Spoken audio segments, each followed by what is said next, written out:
मानव सेवा क्लब के तत्वावधान में मंगलवार को जिला पंचायत स्थित राधेश्याम भवन के सभागार में प्रख्यात कथावाचक नाटककार पंडित राधेश्याम कथावाचक की जयंती के कार्यक्रम का आयोजन हुआ। साहित्यकार रमेश गौतम को मिला राधेश्याम कथावाचक सम्मान। राधेश्याम स्मारिका का हुआ विमोचन। हुए दशकंधर कुंभकर्ण बनकर पृथ्वी पर वे ही प्रकट हुए।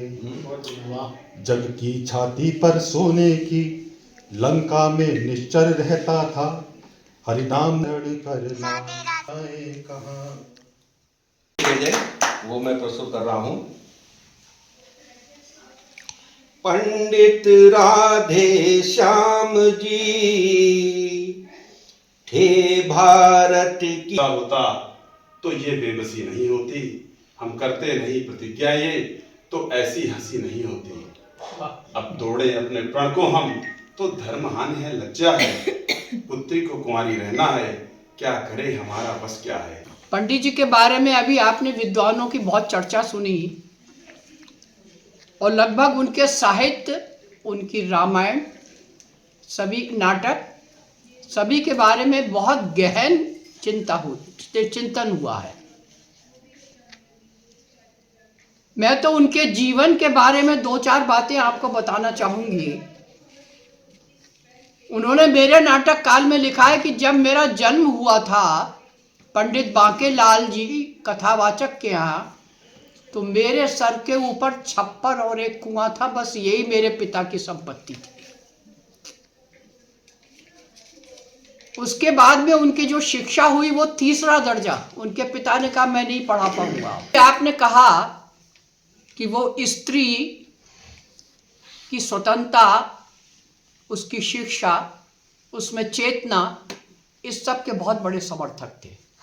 मैं आज आपको बताती हूँ, बहुत कम लोगों को मालूम है, इससे बड़ा एक हॉल इस घर में है।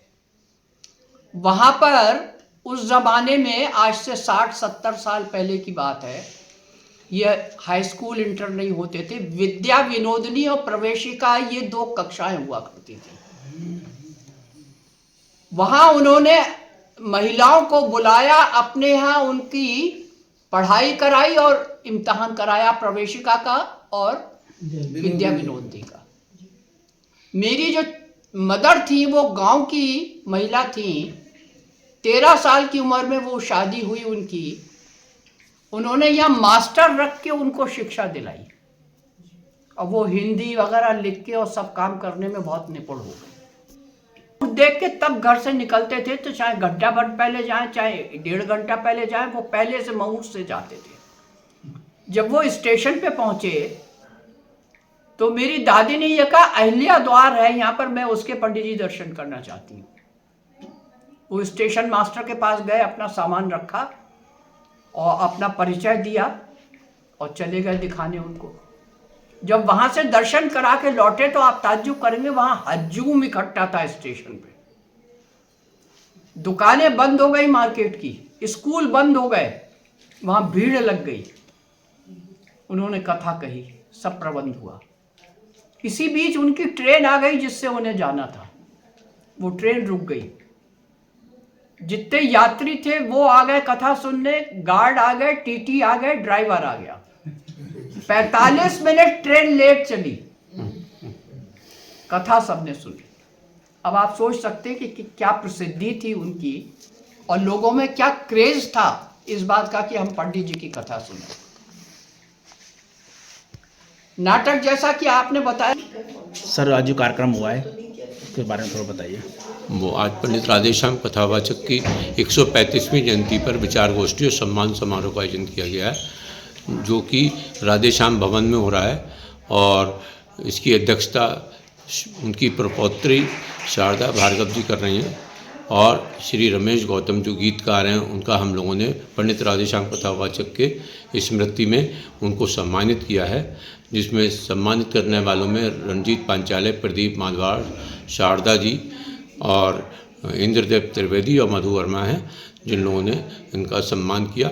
और अपने उद्बोधन में शारदा जी ने विश्व की विभूति बताया है पंडित राधेश्याम कथावाचक को, और भी कई संस्मरण सुनाए। करीब 40 लोगों की सभा में कई वक्ताओं ने अपने वक्तव्य दिए और इसी तरह हम लोग उनकी पुण्यतिथि पे, उनकी जन्मतिथि पे कार्यक्रम करते आ रहे हैं और आगे भी करते रहेंगे। इससे बरेली में बड़ी हलचल हो गई है पंडित राधेश्याम कथावाचक के उसमें, और एक मूर्ति की भी स्थापना हो रही है ऑडिटोरियम में, और ऑडिटोरियम का नाम भी पंडित राधेश्याम कथावाचक रखा जा रहा है। धन्यवाद।